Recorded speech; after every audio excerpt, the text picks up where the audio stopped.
Hi, this is Bryan from Colorado Mountain Living, and in this episode, I'm going to be talking about the septic system. We are about 95% complete, or 99%. I've got everything installed. I just need to do some more backfilling. So, what I'm going to talk about is the process of getting the septic put in, what we had to do before we even started any excavation at all, and as far as planning goes, and why I chose some of the materials I did. First of all, we had to get an engineer to design the system. We would have done that regardless of whether we had somebody else install it or if I did it myself. And that was about a little over $1,600 for the engineer. So I don't know if you can tell, but we're on a pretty good slope here. It's about 8% grade, maybe a little bit more than that. And so one of the things we could utilize was a pulse dose system without needing an actual electric pump. So it'll auto siphon once it gets to a certain level in the dosing tank. So, and I'll go over that in a minute as well.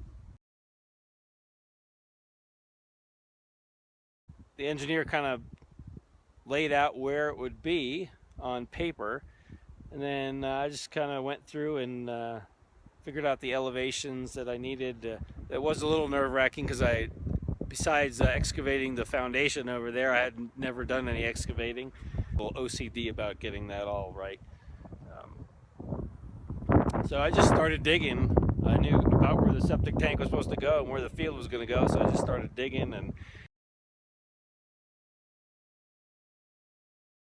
had to plan on doing the excavating without compacting the soil. So I actually had to go through and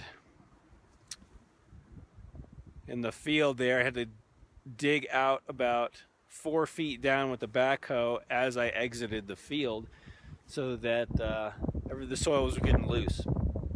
And then I put about 12 inches of granite sand on top of what I had excavated out. On the plans it said concrete sand or approved on-site material, so I went through the process of trying to get someone to approve the sand, and I don't think anyone ever asked if they could use the on-site material, probably because no one ever, or most people don't put in their own septic system. So the original quote I got to have the entire system put in called for 6 loads of sand, and that was about $3,000, I believe, 2 or 3,000. The overall quote was $12,300. Of course, I have my own tractor, so I was able to excavate for free, and that was a big chunk of the quote. The other part of it are the septic tanks. The cement 3-compartment tank was a little bit more expensive, plus it weighs about 20,000 pounds. That's not something I can maneuver with my tractor. The septic tank company usually comes in with their crane, and then they drops it in the tank. These plastic tanks don't come in a 3-compartment system. The main tank is a 2-compartment, and then I had to get a separate dosing chamber right there. So and they talked me into getting the 1,500-gallon main tank, so I won't have to be pumped out as frequently. So the effluent pumps drains out of the main tank, goes into the dosing chamber. That fills up to a certain level, and then it pulse doses out. The field is made with infiltrator chambers. That was also spec'd out, and that kind of worried me as well, because when I looked up infiltrator chambers, you popped up on Home Depot. They're like $80 to $100 a piece, and I needed 44 of them. Luckily, I was able to find another source, and they were considerably cheaper. So I paid $4,100 for all the tanks and all the infiltrator chambers, and then another $300 or $400 for all the 4-inch pipe. I think getting it all level was probably the biggest challenge. Infiltrator chambers linked together, and so I just had them all upside down, drilled all the holes, fed the pipe through, glued it all together with standard PVC cement and primer, and then think in one of the time lapse you can see I just started at one end and flipped it all over.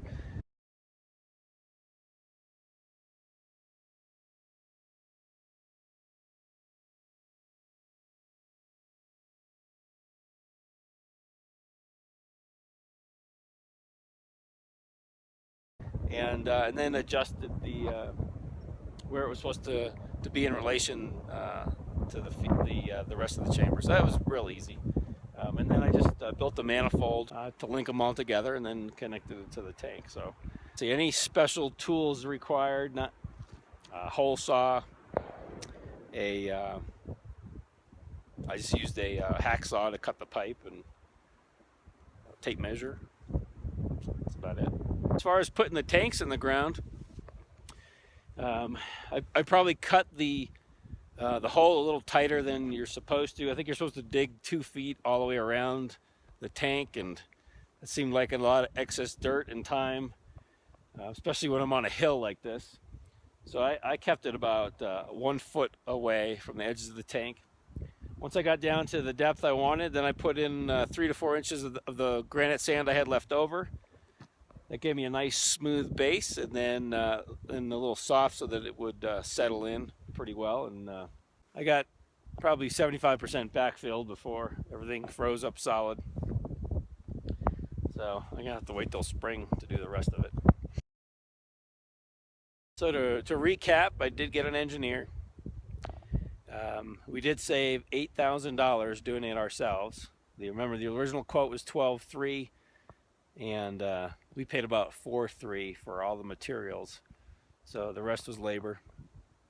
I do have a regular job, and so that's a lot of hours of work.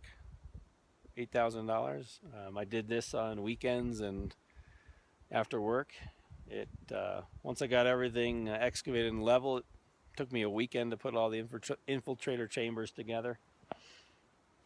The tanks went in the ground real quickly. I have forks for my tractor, so I was able to lower that down. Now, I think overall it was a good experience. I had fun doing it. I learned a lot. I'd recommend it to anybody. I think it was a little more challenging because it was on a hill side. So if you have any questions, comments, let me know.